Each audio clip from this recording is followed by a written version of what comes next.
Hey guys, welcome to Screen Beans. Today we're going to be talking about Legend. So, Legend is based on a true story. It's about Ronnie and Reggie Cray. They're identical twins and they're gangsters. And they kind of run the underground gangster scene in the 50s and 60s in the East End of London. Okay, so this story is actually narrated from the perspective of Frances, who's Reggie's girlfriend. And in the beginning, this doesn't really make sense. Like, we have no idea why we're seeing this from her perspective and not from theirs.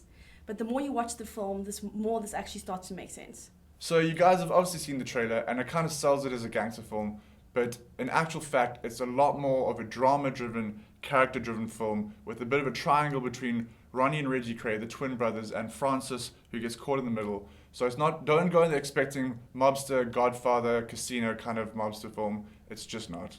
Yeah, this is not a lock stock. This is not a snatch. It's not a classic British gangster film at all. So as you guys have probably seen in the poster and in the film, Tom Hardy plays both Cray twins, and he is just phenomenal. He's a great actor who gets better and better as his career progresses, and you just, as a man, he's a good-looking man. He's a good-looking man. I want to be him. Seriously, ladies. I want to be Tom Hardy.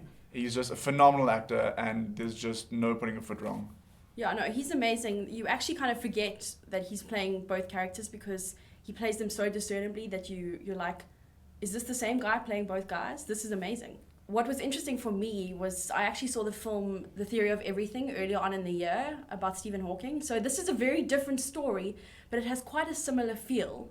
And I actually found out that the producers of both movies are the same. So it actually makes sense that there's kind of this connection between the two films. So in terms of characters in this film, Ronnie Cray is by far the most compelling. He's a psychopath. He's a paranoid schizophrenic, which is always interesting.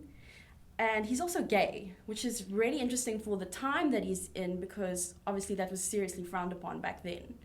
So it's really interesting to see a gay mobster. Kind of made me think of Omar Little in The Wire, which is one of my favorite shows. So the role of Frances in the film, Reggie's girlfriend, is played by Emily Browning, who, in all fairness, she was serviceable in the role. She's not a phenomenal actress. She was like a bad cup of coffee. She wasn't great, but she did the job. But effectively, any kind of random Joe Soap or someone off the street could have played that role. A bag of potatoes could have played that role. A bag of potatoes could have played that role and probably would have been just as effective. So Paul Bettany is also in this film for a sum total of maybe three minutes, which is great. He's a heavyweight actor. He's a great actor. So even having him in the film for 3 minutes, I think it's like a Judi Dench in Shakespeare in Love. You know, she was there for maybe 3 to 5 minutes and she won an Oscar. Not saying Paul Bettany was Oscar worthy in this, but it's great having a big name in a small role. What I didn't like about this film is that there are a lot of subplots that are worked in that kind of don't further the story at all. So there's kind of a subplot with them getting involved with some Las Vegas gangsters.